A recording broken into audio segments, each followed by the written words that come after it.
Meeting in order for City of North St. Paul for October 4th. Jenny, if you take the roll. Councilmember Thorson? Here. Councilmember Peterson? Here. Councilmember Wong? Here. Councilmember Cole? Here. Mayor Furlong? Here, quorum is present. This time, motion to adopt the agenda So moved, Your Honor. by Councilmember Peterson, Second. second by Councilmember Wong. Any discussion? If not, all those in favor signify by saying aye. Aye. Opposed, motion carries. We have two topics, and I'll turn it over to City Manager Frandl. Thank you, Mayor. So we have two topics tonight. The first one up is the housing study presented by Mary Bujold with Maxfield Research. So I'll just turn that over to you right away. Welcome, Mary. Thank you very much, Mayor Furlong and council members. It's my pleasure to be here with you, actually in person. So it's been a while with a lot of Zoom meetings and Zoom presentations. 2 years. Yeah. So tonight I'm going to be presenting a very kind of high-level summary of the housing assessment, and there's a rather lengthy document that goes along with this. So, and after my presentation, I'm going to just open it up for questions. So I'll take any questions that you have. So this is just a little bit about Maxfield Research and Consulting. It seems like the years that we've been in business continue to increase. We do all different types of real estate feasibility studies. So the project scope was an objective to provide a housing needs assessment with a focus on the downtown district, to identify current and future housing needs for North St. Paul and identify housing gaps. The project deliverables include short and long-term housing needs, so out to 2030, recommendations to guide future development, and suggested strategies to implement the plan. So we collected most of the data in second quarter of 2022. A draft was provided in August, the final report in September, and now the presentation. So a little bit of the background. So new for sale and rental housing production has occurred primarily in and near the downtown district. New high-density housing has been well received. Overall residential development, though, has not kept pace with demand, city and metro. I just want to say, though, I think that North St. Paul is not unique in that regard. I think we've been seeing significant housing demand throughout the Twin Cities, and even in areas that we were initially oversupplied or overbuilt, such as in the downtowns, St. Paul and Minneapolis, we're continuing to see, those units absorb, and most of our suburban developments that are occurring are absorbing quite rapidly. North St. Paul has been proactive in encouraging new residential development on infill sites. The 2020 census, so this study does incorporate 2020 population and household counts. The full release of the 2020 census data is anticipated in 2023. They've kind of continued to push it back. We are relying to a certain degree on the American Community Survey data and looking at that carefully as we look at data that is going to be released from the census. I think a couple of questions: will recent interest rate hikes stifle new housing development? And then what will be the impact on affordable housing and preservation of affordable units? So when we looked at the primary market area for North St. Paul, we aggregated a number of census tracts in adjacent communities, which include Vadnais Heights, Little Canada, Maplewood, the east side of St. Paul. But I just want to mention that this primary area is not exclusive to these communities, largely because of regional mobility. So we know that we will always have people coming from outside of this area to come to North St. Paul, and we do account for that in our demand calculations. Historic and projected population. So population decreased during the 2000s. We also saw this in many other first-tier suburban communities. But what happened is, after the recession, then we saw housing really recover, and we saw a lot of development In addition to that, we also saw young people moving out of their parents' homes, and so there was a significant amount of demand for housing, and that was essentially started to be met by the market. And so we saw a surge in growth post-recession. The rate of household growth outpaced population growth, again in the 2000s, as the overall population aged and household sizes tended to decrease. So what we saw is more people living alone, at least initially. We're starting to see some transitions in that, and I'll get into that a little later. So the past decade saw a transition as young people formed households of their own, and there was a modest increase in household size as a number of those younger households started to have families of their own.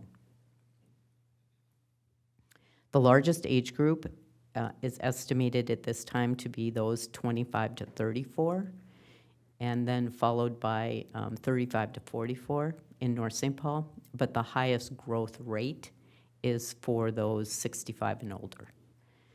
Again, that is, we're seeing that all over. But I will say it's somewhat unique to North St. Paul that it tends to have a little bit younger population than some of the other suburbs, which tend to be weighted a little more heavily towards that 55 and over group. So I think North St. Paul is different in that regard from other communities that we've looked at. So the median income is highest in that 35 to 44 group in North St. Paul as compared to 45 to 54 in the metro area. So over time, median household incomes of those two age groups have started to converge over time. So we're gradually seeing those people in that kind of younger middle age group starting to have higher median household incomes. I think largely that is because of where they're coming into the job market. The job market's been really tight, so we're seeing those groups be able to earn more as they move into that job market. In North St. Paul, the median household income for households under age 25 is actually higher than the metro area. And I think this is something that we don't usually see also. Median household incomes for the age 25 to 34 and 35 to 44 cohort are nearly equal to those of the metro area. So there was a significant increase in the percent of people living alone between 2010 and 2022. So that increased from 26% in 2010 to 30% in 2022. Other family households increased modestly, 21% to 24%, and married couples showed the biggest decrease from 31% down to only 23%.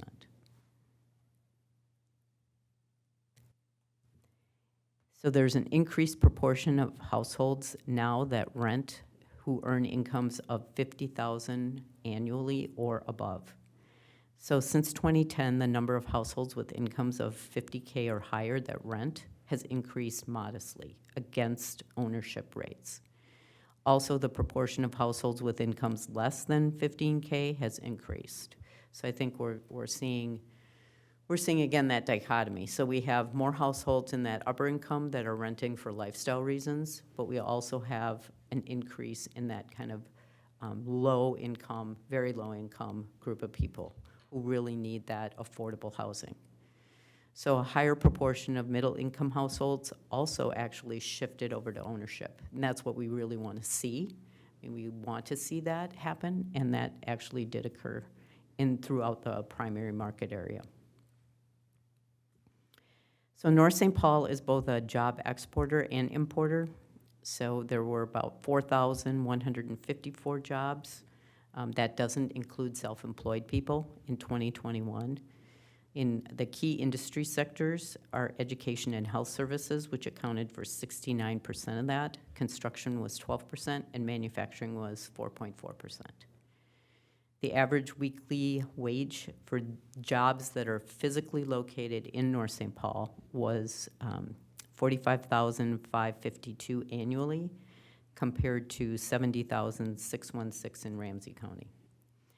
Strong job recovery, there has been strong job recovery post-pandemic. There was an increase of 1,029 jobs year over year as workers returned.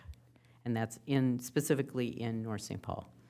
More than 50% of workers commute less than 10 miles to work in North St. Paul. So again, as I mentioned, the largest employment sector is education and health services, followed by construction and manufacturing. North St. Paul has a relatively diverse mix of employment and has experienced strong job recovery since 2020.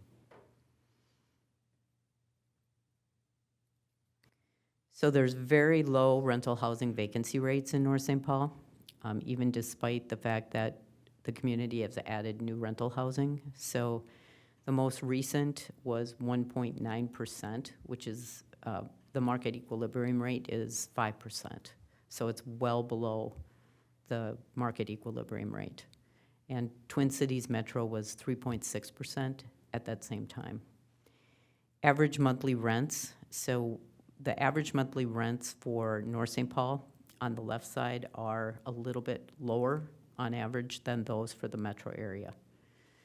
So 1 bedrooms, 2 bedrooms, and 3 bedrooms, although those rates are going up, especially when new housing has been added to the community. So new construction has experienced strong absorption.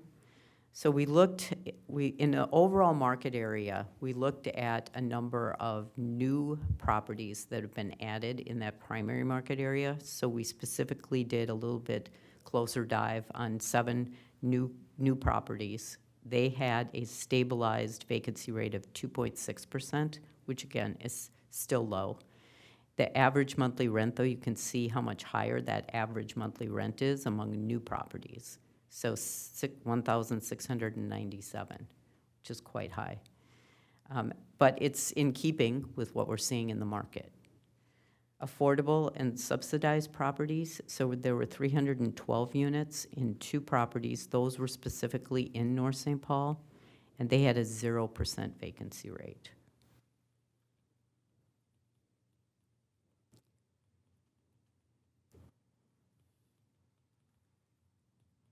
Okay.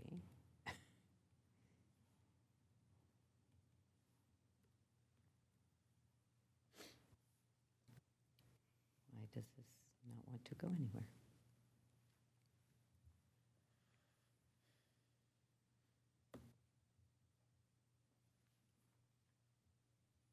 Sorry.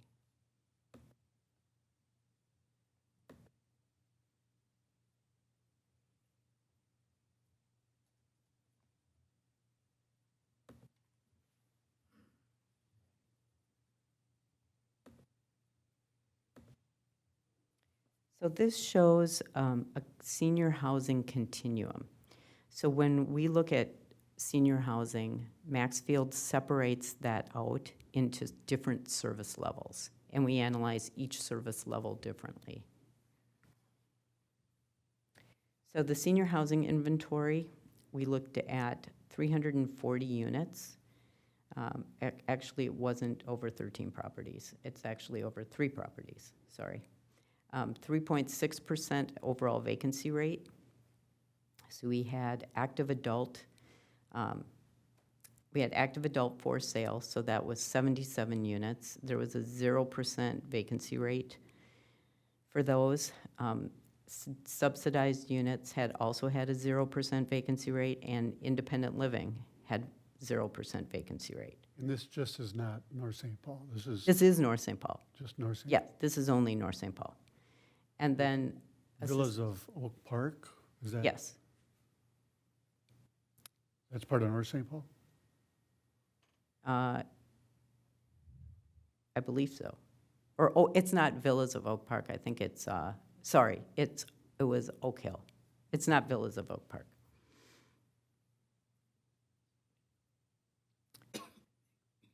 So it's a condominium property that has 77. That picture I don't think is. No, that sorry. picture, no, sorry, that Picture's picture wrong. doesn't. Okay.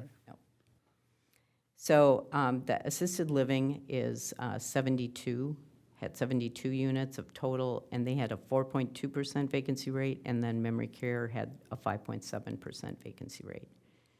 And I would just say that this is not terribly unusual. I mean, we are seeing this across the Twin Cities metro area where we're having some trouble with vacancy rates in assisted living and memory care, primarily, of course, due to the pandemic. So we are seeing more demand for both assisted living and memory care, but we are still having a significant amount of difficulty with labor shortages among care workers. There is very strong demand for independent living pretty much across the board. So both for sale, age-restricted housing, as well as rental, age-restricted housing.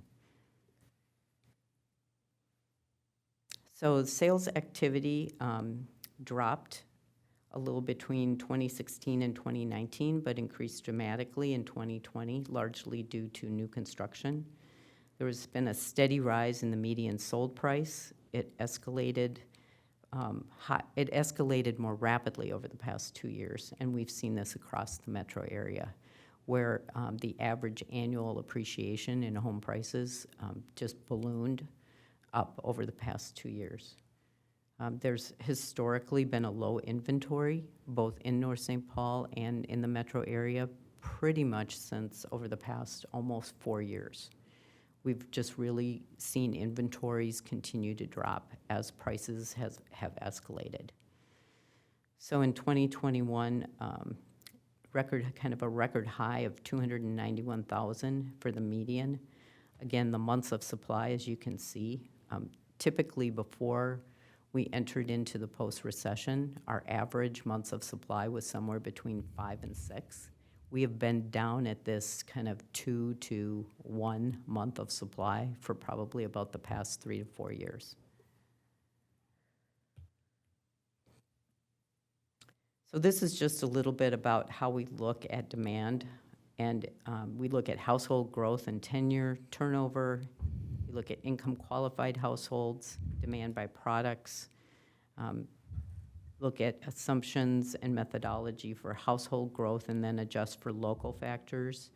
Senior demand estimates apply capture and penetration rates and are presented as point in time versus cumulative. So there's demand for a total of 953 housing units to 2030. So the highest number of units would be for market rate rental. And then demand for owned attached units was second highest, but is likely to be constrained to some degree by interest rates and continued high construction costs. Also, there's demand for affordable rentals.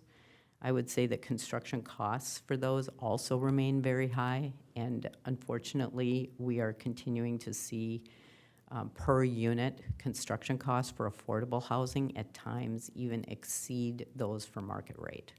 It's a significant problem, and there's a number of reasons for that.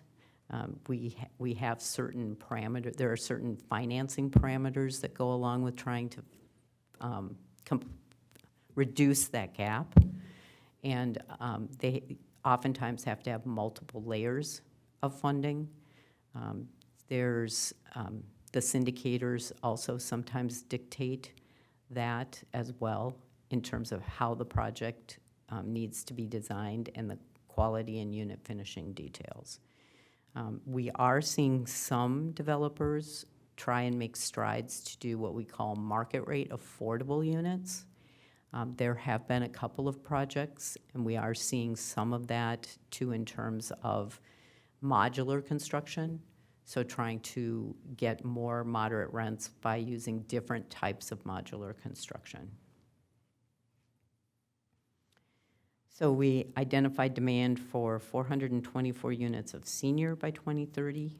The highest demand is for active adult rental with no services.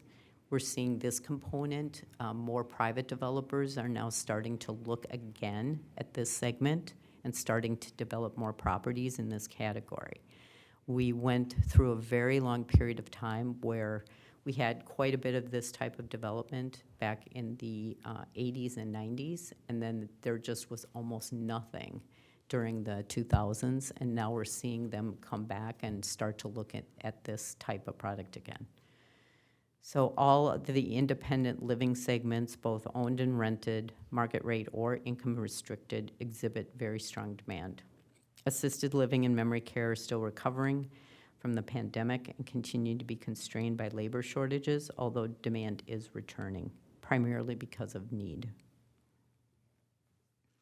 So for sale recommendations for single family, demand for 40 to 50 units, likely that most will be infill, potentially resulting from tear downs, although I'm not certain exactly what parameters there might be around that. We do see that happening across the metro area, although I will say that there has been some resistance in different areas about, well, there have been certain parameters that have been placed on tear downs recently to try and actually kind of more fit them in to the existing neighborhood fabric.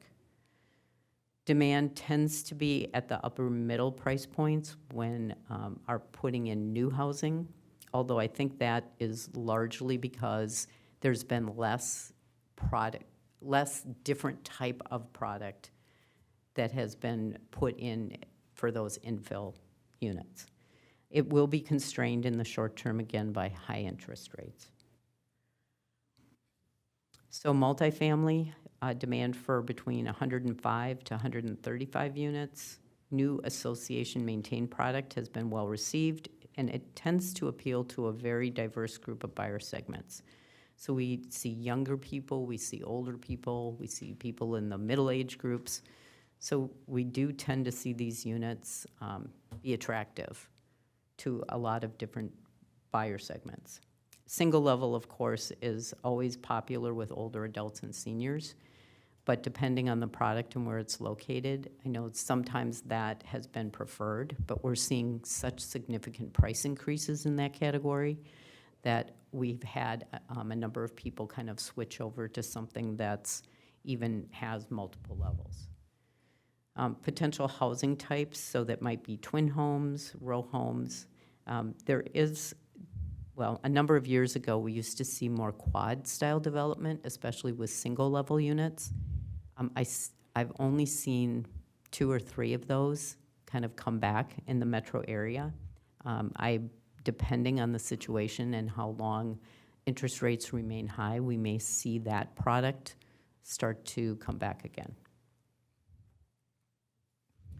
Rental housing recommendations, so 150 to 180 market rate units, and then 140 to 175 workforce units. So those would be kind of mid-income.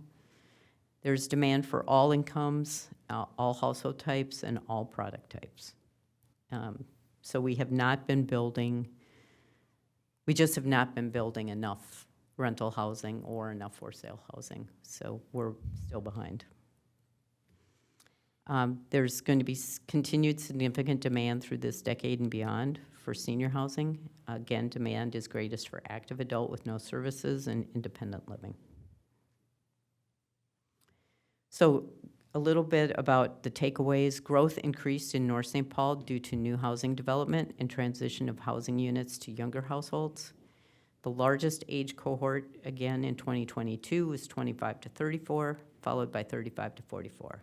And this is a shift from the previous decade. The rate of growth of 65-plus households remains significant. Increase in households living alone and other family households. Higher income younger households moving into North St. Paul. Continued low vacancy rates, well below market equilibrium. Independent senior housing is most in demand. Assisted living and memory care are recovering, but are constrained by labor shortages. New housing product is needed across the board, but housing development will now be constrained in the short term by high interest rates and continued construction supply shortages. There should be a focus on higher density development for various market segments and assist in for sale housing renovation and rehab to maintain the existing housing stock. And I will take questions. Any questions for Mary? Councilmember Peterson. Thank you, Mayor. That was a good presentation. How do we shake up with the other municipalities? I mean, are we good, bad, ugly? I mean, I we're will seeing a just- housing boom right now Yes. that I've seen in my tenure here on the council. So yes, I will say that when I was doing this analysis, I think that North St. Paul is positioned quite well in terms of its neighbors. I mean, obviously, North St. Paul doesn't have as much overall land area, but I think there are other things that you do have, So I think one of the interesting things is that this transition, likely because of a little bit more affordable for sale housing, in terms of single-family detached. So we've seen younger households come into the community. You have a very strong commercial downtown district that virtually no other nearby community has that. And that has really proven, I think, to be a significant strength to those communities that have them, because when this housing transition starts, I think we're seeing a lot more young people who are looking for that kind of an environment, something that's more walkable, where they can have kind of a little more of a neighborhood and community that they look to. And I think the other thing is that, North St. Paul is very well connected to major transportation arteries. So it's very convenient to get to a lot of different places when you're here in North St. Paul. So from my perspective, I don't think North St. Paul should feel intimidated at all by other nearby communities. I think that you've been very good at being proactive in terms of redevelopment, and I think it's been proven that that redevelopment has been successful. And just driving down the main street, and seeing the new buildings here, I think it's North St. Paul is transforming itself, and I think that's very positive. Mm-hmm. Councilmember Thorson. When you're taking a look at this study, did you take into consideration the larger projects that are going on in our neighboring communities like Oakdale and Maple, like the Hillcrest Yes. golf course, and then all Yes. those single-family homes that are going over in the whole 3M property? Yes, we did. I did take that into account, and I know that it's always, so there's two things about that. There is new construction going on. We still don't have a final framework for Hillcrest. And that's still a little bit in flux. And we don't exactly know. It was supposed to be more mixed use. Now it looks like it might be more housing, but we don't know exactly what density of housing is going to be there. I mean, and that's true. I think if Hillcrest goes ahead and puts in a significant number of housing units there, that will present some competition to North St. Paul. I would say to you, though, that the new housing that's largely going into Oakdale, again, we're really seeing pricing in those areas ratchet up dramatically. I mean, for some, when they're putting in detached villas now, we're seeing home values $500,000 or above. I mean, so I think, and that's not to say that prices haven't increased at all in North St. Paul. They have, but I think what we're seeing too is, there's a group of people that kind of want to be in that a little bit more middle price range. If it's either an infill single-family home, or the row home or townhome, they're willing, of course, to move up, but I wouldn't say that we're seeing kind of that. I wouldn't say that we're always going to see that leap of people wanting to kind of move to that $500,000 and above.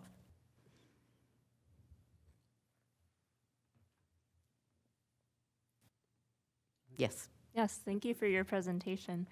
I have a question in regards to any observations you may have had with multi-generational housing, or just that pattern, or something along the lines of communal housing or cooperative housing. Yep. So we are seeing we're not seeing a lot of developments, although I will say, as you know, kind of you have asked and we have mentioned before, so I think the neighborhood surrounding the Hillcrest development, there was quite a bit of neighborhood input in that, wanting to have more units that would allow for multi-generational housing. And I know that there's demand for that. I think it's been very difficult, though, to be able to encourage the private market to develop housing products that will really meet the need for intergenerational housing. Even, I would say, even accessory dwelling units, we've had a difficult time kind of trying to significantly increase the number of accessory dwelling units that we have here. And I would say that as a metro area, we're behind kind of some of the other areas of the country that are more accepting of that. I think one of the things I think that if we can, well, some of it's design, some of it is price point, some of it is, I think, trying to really just find product types that we can encourage our local development groups to consider, especially when we're looking, I think, at infill housing. Or the other thing I would think too is if we can look at, when we're looking at expansion of existing homes. So if we can look at different types of additions, or when we're looking at rehabilitation, how to accommodate multi-generational within kind of an existing lot and existing home. Thank you. Go ahead. Nope. I was just wondering too, if you, for that particular group of 25 to 34 and their income, their AMI, is there some level of housing burden that you see with that particular group? Well, They want to mow the lawn? Probably. well, they don't want to mow the lawn, I can tell you that. But we see that generally. I don't think many people really want to mow the lawn anymore. There are some, I know, but we continue to see that having that very large lot is not necessarily that appealing.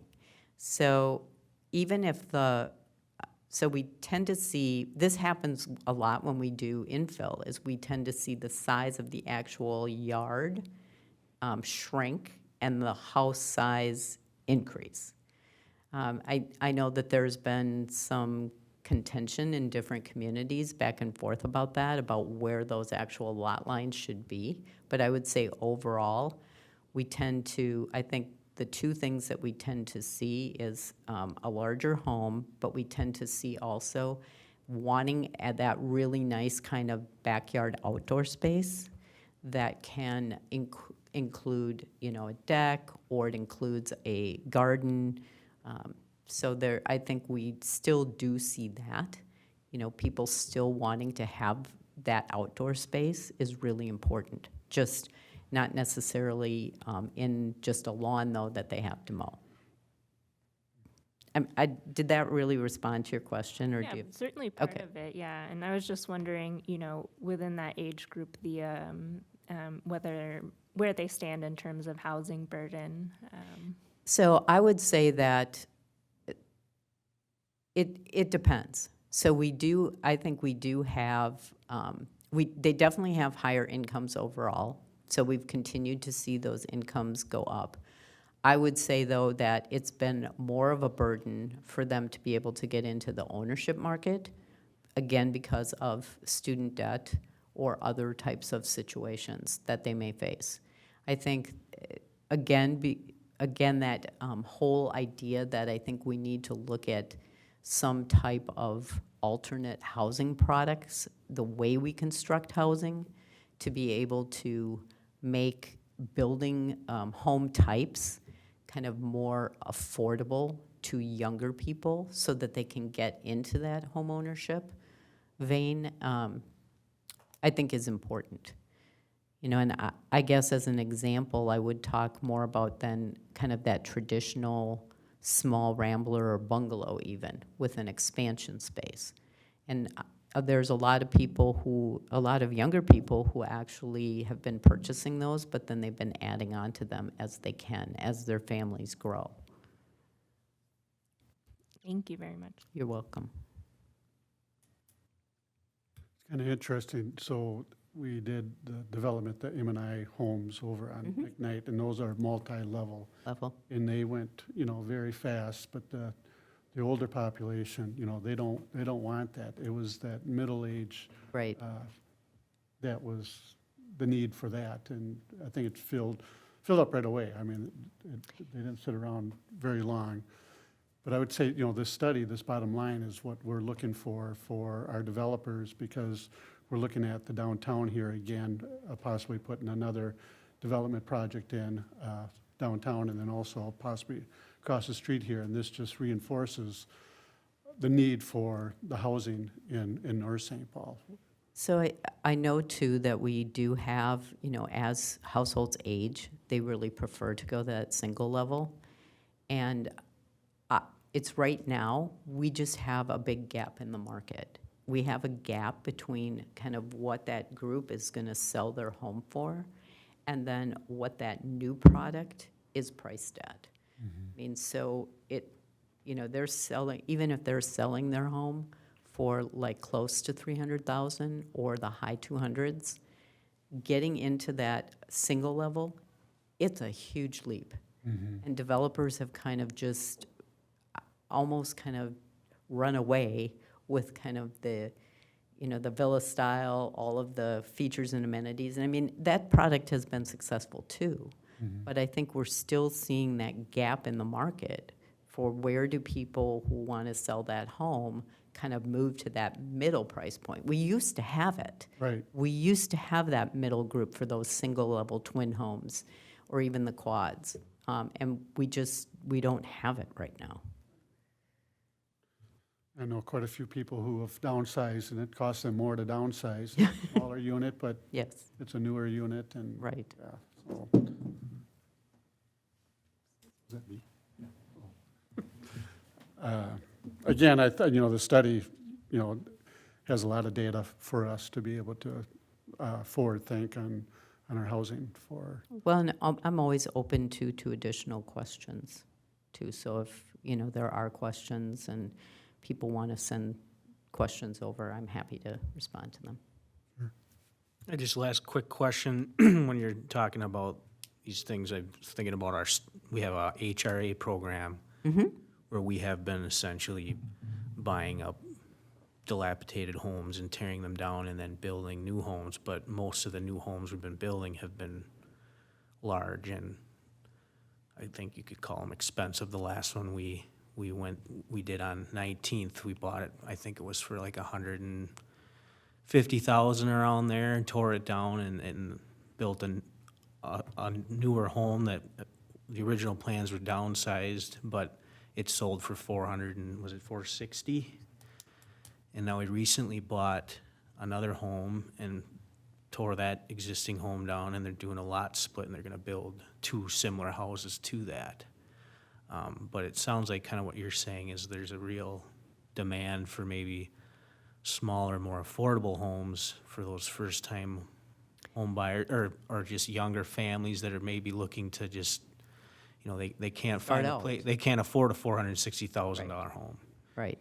And so maybe, that's something where we as a city can control what goes in there, because we are running the program and owning the property. So maybe hopefully we can take that into consideration as we move that program forward, and what types of houses we're choosing to build, and taking that into account, like, things like not finishing the basement.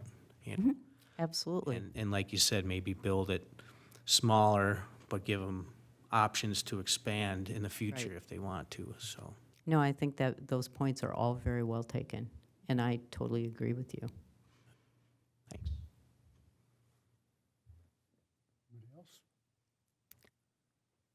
If not, thank you, Mary. Thank you very Appreciate it. much. It was my pleasure. Thank you. Yep.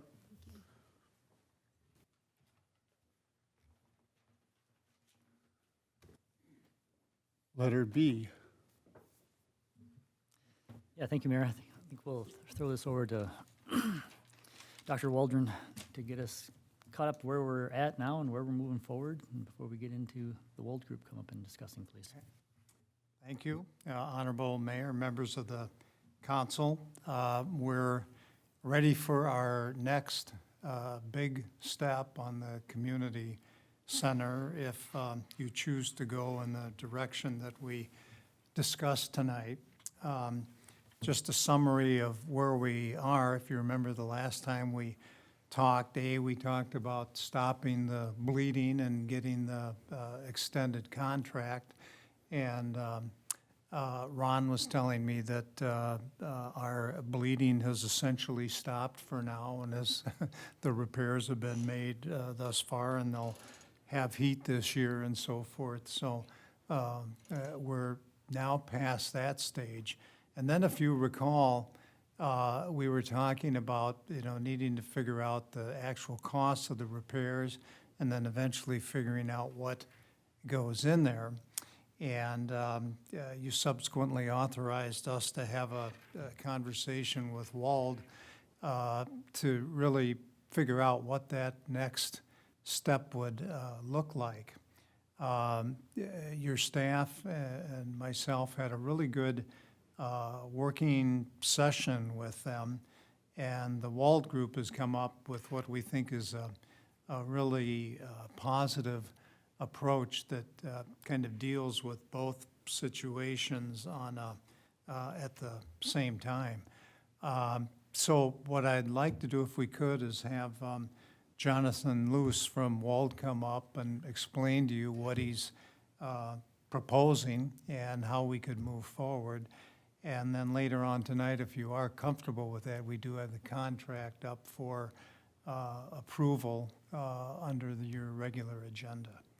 So with that, if we could turn it over to Jonathan and he can tell us the plan. Looks like you got a team of people. I thought it'd be important to have some of our other team members here, just so you got a chance to know them, especially moving forward here. Makes sense for you to know that it's not just me by myself doing this. And I always appreciate having help anyway. And I appreciate Greg inviting us here tonight. Again, my name's Jonathan, pronounced Loze, not easy to. Oh, get I'm the first sorry. time. So I don't expect that to be Took me 12 years to figure out, so. Yes. So I'll just do introductions really quick. Get it up on the screen. Oh yeah, how do I do that? Oh, maybe I just need to plug it in. This right happened to me away. earlier today. You have to. There we go. So introduction just of ourselves personally. Again, my name is Jonathan Loze. Been with Wold for about 20 years, working, all of our work is really public sector. So we've been doing this for about 50 years. Wold's been downtown St. Paul, and so worked with a number of neighboring communities, worked with Ramsey County, a lot of different municipalities that have helped look at facilities and plan, new visions for them or plan new facilities. So a whole spectrum of different solutions that we try to kind of help our, individual communities that we work with. So that's myself and a little kind of brief introduction of Wold. I'm Joel Dunning. I'm on my 26th year at Wold. I'm a partner and help head up the government practice, and my role is really these days municipal facility planning. So I'll be integral to the process of figuring out how the building can be best utilized and what the facility conditions are. I'll also plug that along with city and county government, our office also works on K-12 schools, and you might be familiar with our name from working on North St. Paul schools. So we're already in your community and working. And my name's Paige Sullivan. I'm an architect at Wold. Don't have quite the experience they have. I've been with Wold for close to 7 years now, on the government team as well. As they both mentioned, we do projects like this all the time. North St. Paul is pretty near and dear to my heart. My dad owned a business here for about 15 years, and I've got some family ties here as well, so very excited for the opportunity to work here. And what was the business? Right Way Plumbing. Oh, okay. After McKnight. Or we do connections. I didn't even know that. Were you born here or something? No. Yeah. Okay, all right. I'm dating the niece of the Hockland VFW, if that helps. I don't know, is that a connection? Her sister lives just down the block, so. Moving She on. might be watching, actually. So Again, I think we had a really good conversation with Craig, Brian, Dan, Ron. And really, this goes back probably a year now where whether it be Dan or Ron have asked us to kind of come in and help with various different needs at this facility, and whether that had to do with the library or a leaking roof, or how is this volleyball group going to work in here? And, you know, we knew that there was a lot of questions that were coming in about what was going to happen here. And I definitely, you know, want to give kudos to that group to say it wasn't just us coming and saying, this is how we can help. It was really us kind of working together to determine what are the needs that we're hearing here and how can we make that be successful so that at the end of all of this, there's really some clear path forward. And so I think really that's kind of fits really within kind of what we would call long-range planning. And there are kind of two real big components to that. As if you look at just sort of this graphic, it kind of just walks through that process a little bit. And I'll give a brief kind of introduction of what that looks like. I think at the heart of all of this is sort of the people that input into this process. And so Joel and Paige will talk a little bit more about that, but sort of that collect data piece is really important. You know, we have data that we know about in terms of what the facility needs are and some of the deferred maintenance and, you know, where there might be still some blood on the floor or something like that, that's Ron's trying to clean up and make do with what's at the building. And, you know, I think he's done a fantastic job of keeping things going there, but at some point, you know, his job is limited and his skill sets, you know, got to look beyond what he can just make do. And sometimes he does too good of a job probably, so it's not as urgent for you. But then the other part of that data is just who's going to be in that building and how's it going to get used. Because you can keep maintaining a building for a long time, but if it's really empty and there's not people that are there to use it, and maybe to some degree help offset some of the utility costs of the building and things like that too, it really doesn't make sense to keep going with that facility. So that's kind of that first big piece, is looking for information on the facility itself, but then starting to really augment some space planning needs in the facility too. And so when we look at that sort of core planning group process, that's kind of that big group that says where all these different stakeholders could potentially plug into this building, and then we have a smaller group that kind of gives feedback to the council and talks through what those needs are and how that might actually come to fruition in the building itself. When we kind of have agreement on what that's going to be, and we know, okay, it's going to be X, Y, Z groups, and they're going to take up this amount of square footage, and we know these are the deferred maintenance needs of the facility, then we can really start to come up with some different options within the building and say, yeah, this works within the confines of the existing structure. You know, it might be that there's two different, you know, ends of the spectrum, and sometimes it's like tear the whole thing down and start over, or it's do nothing and leave it alone. And sometimes, usually, there's something in between there, which is some minor renovation and maybe some deferred maintenance needs. And we kind of go through all those different options and costs to determine really what makes the most sense for, you know, the city of North St. Paul. Once we get through those options and kind of look at what we believe the core planning group is going to potentially, you know, recommend to the city council, we sort of finalize those recommendations with that community group, with, you know, council input, and say, okay, this is really what we think is the most viable path forward. And at that point, our long-range plan and really what we're presenting to do ends there.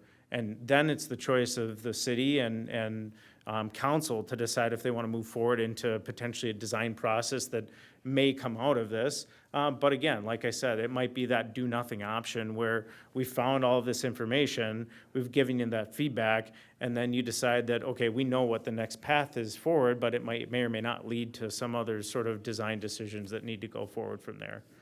So that's kind of just a real high-level overview of the process that I kind of quickly talked through. I do want this to be a little bit of a dialogue too as we go through this. Like I said, we've got some slides and a presentation to show you what this could look like and how we think it pairs up nicely with what we've been asked to do at the community center, but stop me if you want to ask questions.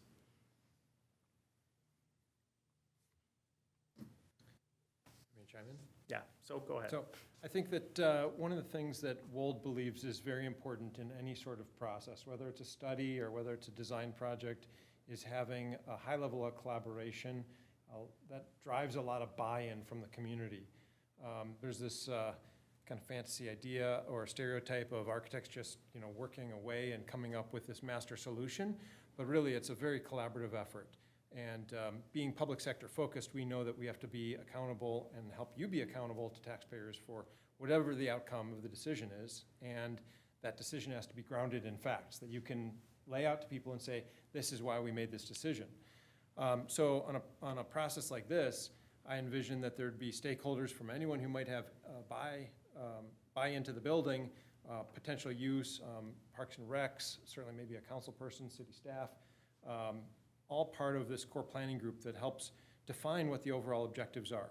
We're trying to look at the cost-benefit analysis. We're trying to look at the different range of solutions that Jonathan talked about the do-nothing to the whole renovation sort of thing.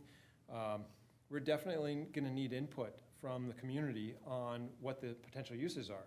We heard a lot about the changing demographics and the building and out of residences and the young demographic coming in and trying to tap into what they want to see. Is there any possible use of the building that the community is going to want? That we can come up with lots of ideas from all the different municipalities we work with, but it's really about the values here. And that's what this core planning group does, is it really helps us hone by getting input from a variety of different stakeholders what the local values are, what's going to be important here, and kind of sets the criteria for what the solution is.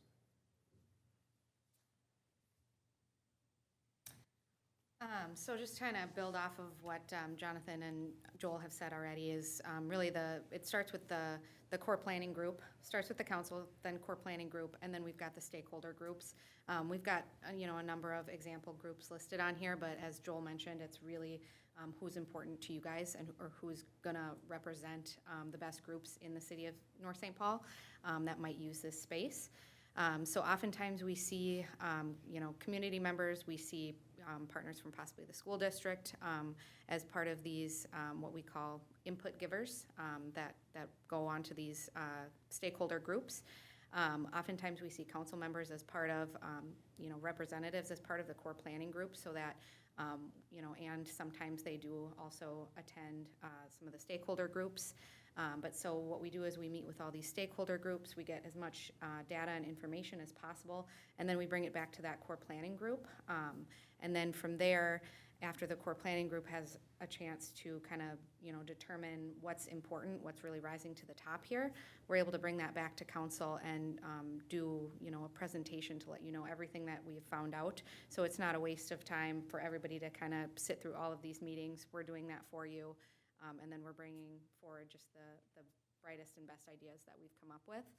And then, the feedback is then up to the council to kind of determine what the next steps are.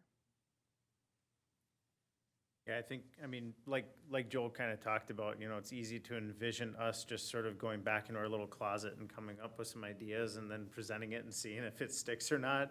It really makes a lot more sense to have sort of involvement. And this is by no fault of anybody else's here, but, I've been sort of working behind the scenes with Ron and others for, like I said, maybe a year, and I've never met any of you, so thank you for having me be here. But I think my sort of thought process in moving forward is there's a couple representatives as a part of this group, whether there's a subcommittee of the council that kind of feed into this core planning group, that there is sort of more of a formal process of how to move forward, so it's not just deciding whether or not we're going to replace the roof or whether or not we're going to do this and whether or not this group is going to be here. It's trying to just like focus in on how do we get through this so that we understand at the end, is there an end goal and a vision that we can all kind of stick by? So I think that's kind of what I see being the most beneficial part of going through this process.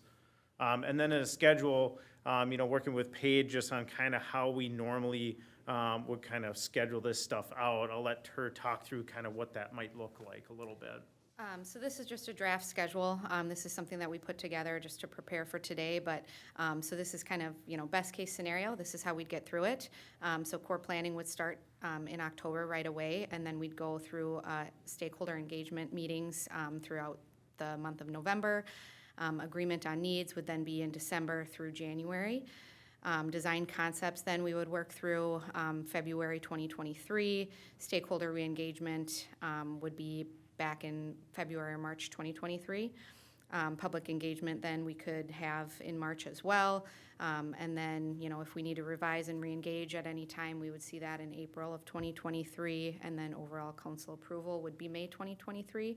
Again, this is just putting it out there, but this could definitely take, as much time as we need to get a consensus on, possibilities. So this is not set in stone by any means. It's really a working schedule.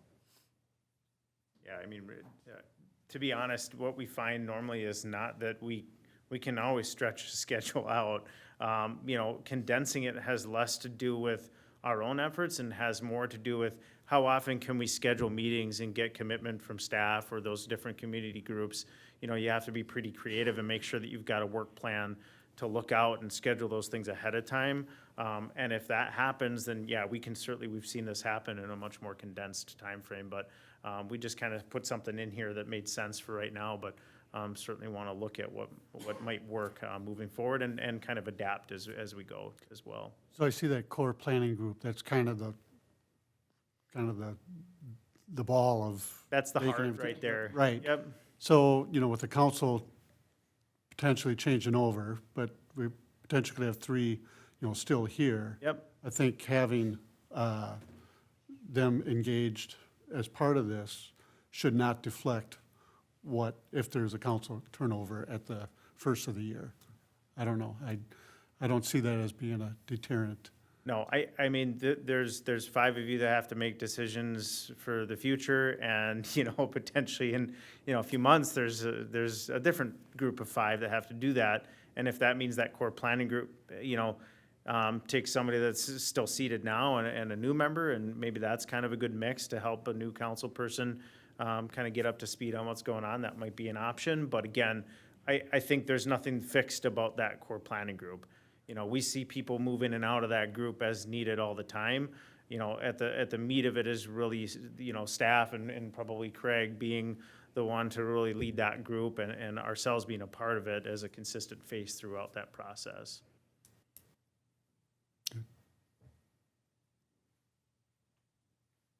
That it? Yeah. Are there any other- I mean, there's sort of those next steps, which I kind of already talked about in terms of what, that planning process would look like. And, there's really sort of the get out to the building and understand, the bones and sort of the needs, but then there's get out with staff and the community and understand what might be needed there as well. Have you done this with other communities, getting that core group together? How do you go about, getting those people, the stakeholders, personally? Yeah, most of the time I'll say what we're looking at from a facility standpoint is more internal. So it's really looking at, say, what is the police and fire and city hall needs, and what is the square footage that might be attributed to them? And so, we look at the community center and say, okay, well, does that mean that there's more than just the community? It's like what other city needs might feed into that as well. And so we can certainly look at that. But usually, when we meet with council or with city staff, they kind of know who those outspoken individuals are within the community, or maybe the ones that are underserved and don't have a voice. And we kind of use, maybe Craig and some of the other folks, city staff as a liaison to tell us, who are those people that we should reach out to and be a part of these meetings. And like I said, those things change along the way. We get 90% of the way through this process, and there's a new business owner that comes into the city, and we say, hey, they really think like they may have something to, have a stake in here. Then we bring them in and have them be a part of it too, so. Have you ever worked with a community center like this? That's Yeah, some of them, not as many, but like Little Falls and Litchfield are ones that we're kind of currently working with to help plan out what their community centers look like. And and Columbia Heights, I guess that's a pretty good example because it's an existing facility that we're looking at. They kind of already they know what their needs are. They've got, weddings booked there from now until 2027 or something like that. So, but that's an aging facility that has some needs. But then we also look at, the newer facilities, and that's where we see a lot of partnerships on the school district side, and where we've done a lot of work with that. Between cities and school districts as well. The most parallel project that I've worked on was actually down in Lakeville, and I bring it up because it's a similar challenge in that you have a facility, but you don't quite know what to do with it.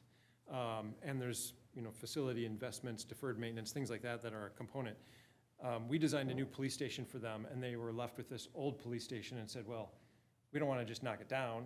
What do we do with it? And so we started a community engagement process, realized that their senior center was really underserved, and in the brainstorming, it came out that the Historical Society could use a permanent home, and someone in the community had an idea of creating a yellow ribbon center.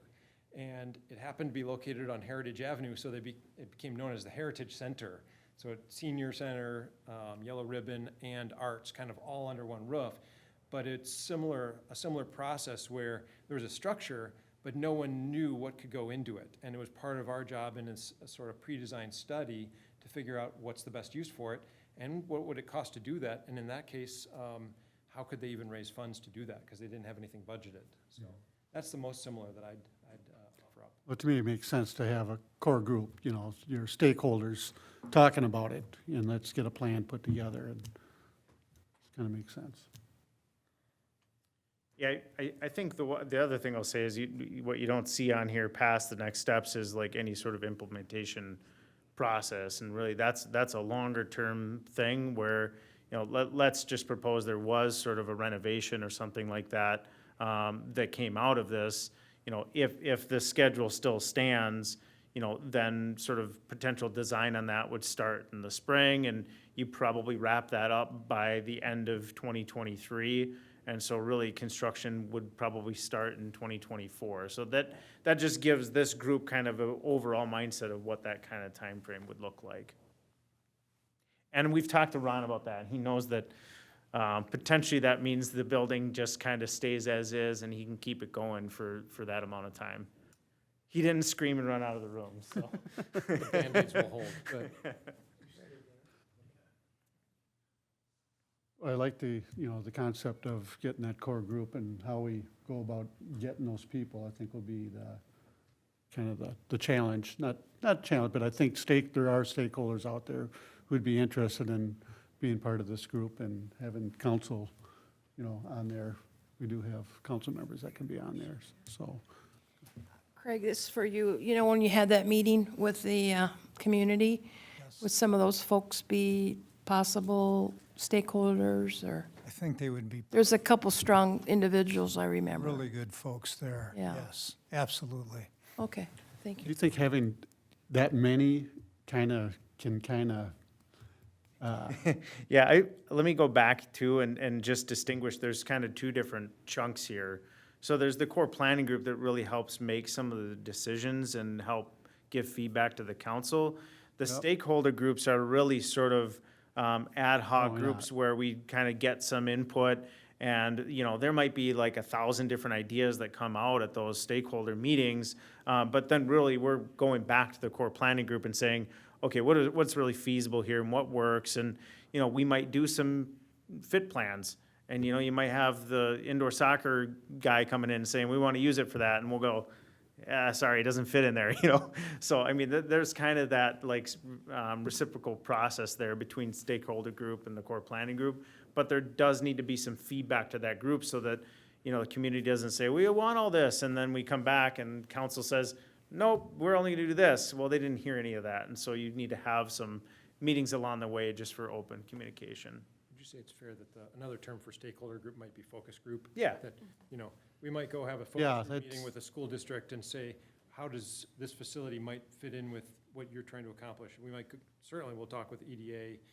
Maybe we'll have an open house in one of the new apartment buildings, that was just built, and talk to those residents and say, what do you see for the community? And just have kind of a focus group with very, narrowly focused people.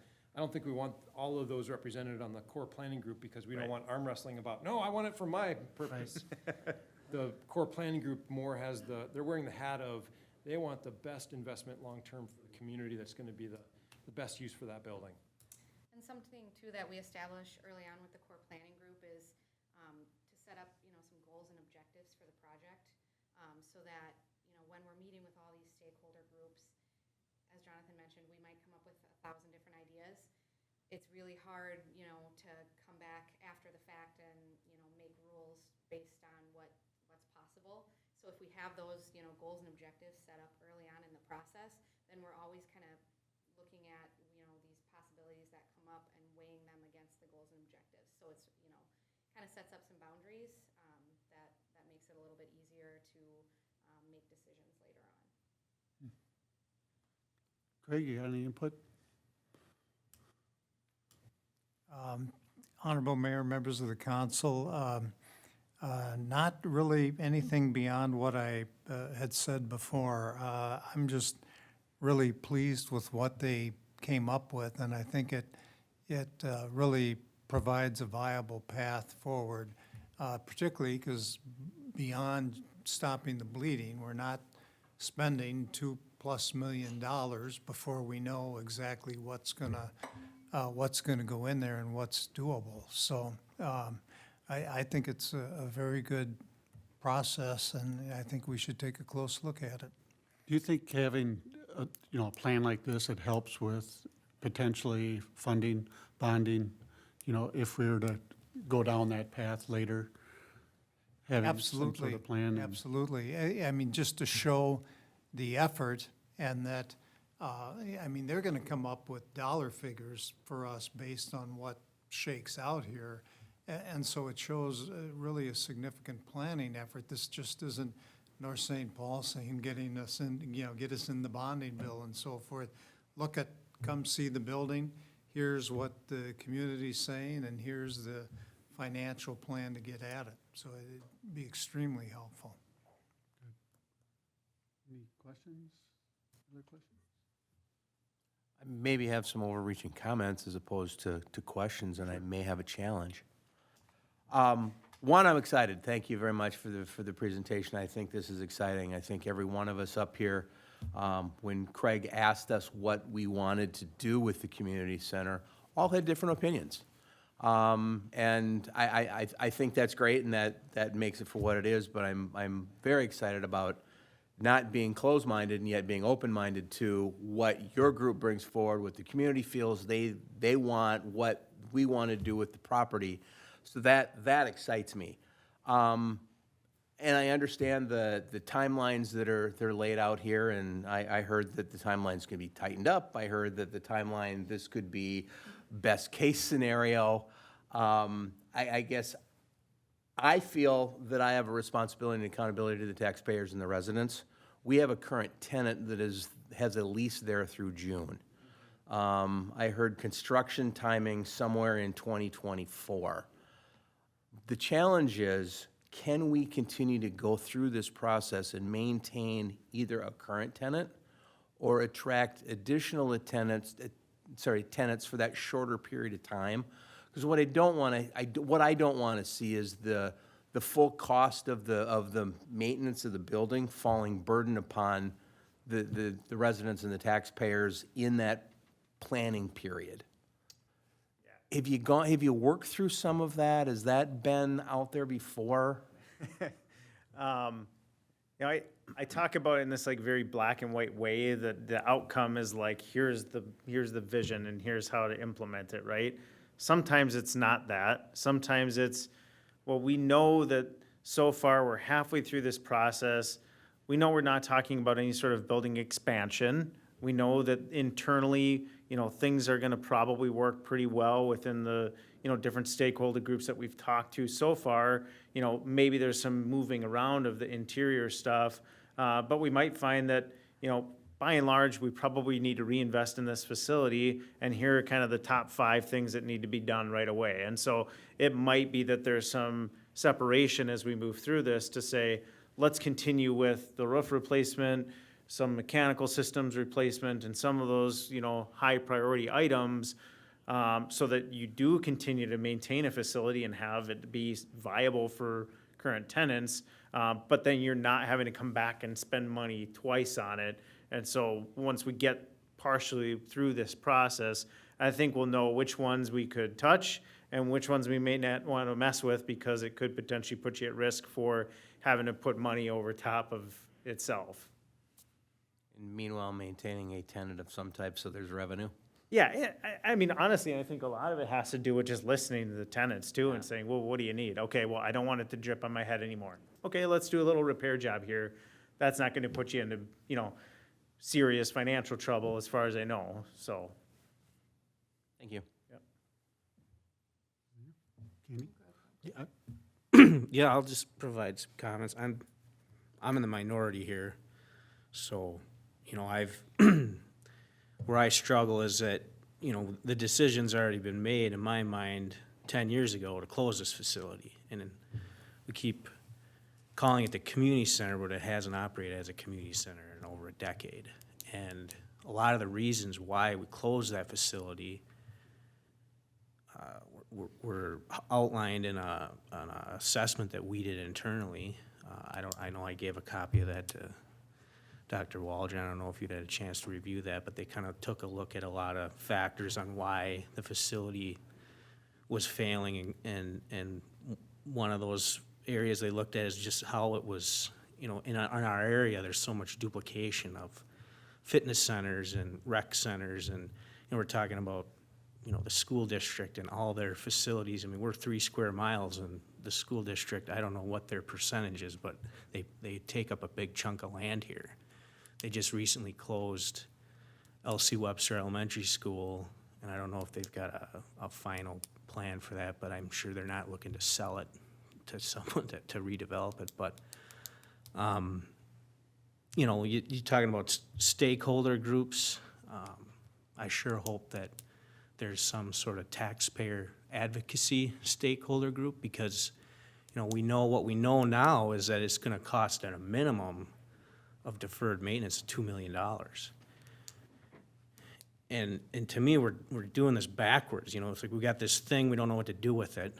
But we just know we're not gonna get rid of it.